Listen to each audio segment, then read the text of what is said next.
पोहोचलेला आहे, रिसिव्ह आलेली आहे आणि आता मोर्चाच्या संदर्भात आपल्या समोर वंचित बहुजन आघाडीचे युवा नेते सुजातदादा आंबेडकर येणार आहेत. एकदा जोरदार टाळ्या होऊन जाऊ द्या. सुजातदादा आपल्या आजच्या सभेला मार्गदर्शन करणार आहेत. मी त्यांना आपल्या टाळ्यांच्या जोरदार आवाजात इथे बोलवतोय. सुजातदादा आंबेडकर.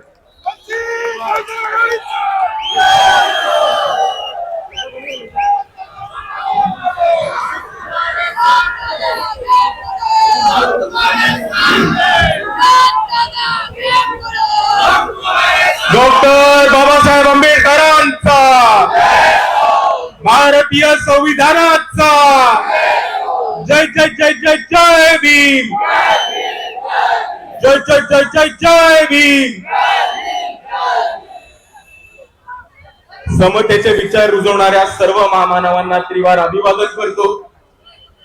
मंचावरती उपस्थित सर्व मान्यवर आणि तसेच 23 मार्च रोजी नागपूरमध्ये उपस्थित झालेल्या भारतातल्या इतिहासातल्या RSSच्या कार्यालयावरती निघालेल्या पहिल्या मोर्चातल्या सहभाग घेणाऱ्या तमाम क्रांतिकारी साथीदारांना माझा जय भीम.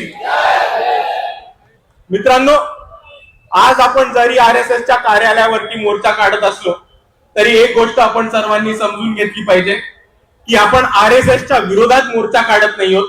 आपण RSSची संवाद साधायला मोर्चा काढतोय आणि त्यांना काही प्रश्न विचारायला मोर्चा काढतोय.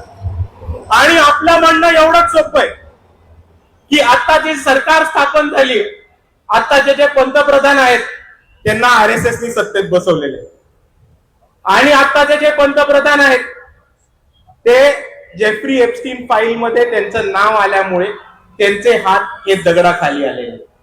म्हणून आम्हाला RSSला नुसतं एवढं विचारायचंय की तुम्ही ठिकठिकाणी राहता, देशभक्ती शिकवता, राष्ट्रभक्ती शिकवता, कुटुंब संस्कृती शिकवता, संस्कृती संस्कार शिकवता, पण आज जर आपण आपल्या भारताचे पंतप्रधान बघितले तर जेफ्री एप्स्टीन जो एक बलात्कारी होता आणि ज्यांनी आंतरराष्ट्रीय सेक्स रॅकेट चालवलं होतं, अशा माणसाशी आपल्या पंतप्रधानांचे संबंध आहेत. तर असे संबंध असणं तुमच्या कुटुंब व्यवस्थेत बसतं का? तुमच्या कुटुंबी संस्कृतीत बसतं का? आणि तुमच्या संस्कारांची मान्य आहे का? हे आम्हाला सांगा. हा प्रश्न विचारायला आज RSSच्या कार्यालयावरती आपण मोर्चा काढलेला आहे. आणि दुसऱ्या बाजूला मित्रांनो, एप्स्टीन फाईल मध्ये नाव आल्यामुळे आणि त्याच्या आतमध्ये ज्या ज्या गोष्टी नमूद केल्या त्या बाहेर येऊ नये म्हणून नरेंद्र मोदी घाबरलेत आणि अमेरिकेच्या खिशात जाऊन बसून गेलेले ते आपण समजून घेतलं पाहिजे. आणि म्हणून या कॉम्प्रोमाइज परिस्थितीत, या घाबरलेल्या अवस्थेमध्ये नरेंद्र मोदींनी अमेरिकेशी एक करार केला आणि त्याच्यामध्ये भारत देश हा विकायला काढलेला. आपले जितके पण उद्योगपती आहेत, स्मॉल स्केल इंडस्ट्रियलिस्ट आहेत, शेतकरी आहेत, या सगळ्यांचं मोठ्या प्रमाणात या अमेरिकेशी केलेल्या करारामध्ये नुकसान होतंय. आणि म्हणून RSSला आम्हाला हा प्रश्न विचारायचा आहे की जो पंतप्रधान या भारत देशाला उभा विकायला निघतो, तो पंतप्रधान तुमच्या देशभक्तीच्या व्याख्येमध्ये बसतो की नाही हे आम्हाला सांगा आणि याचं उत्तर तुम्हाला आम्हाला द्यायलाच लागणार आहे.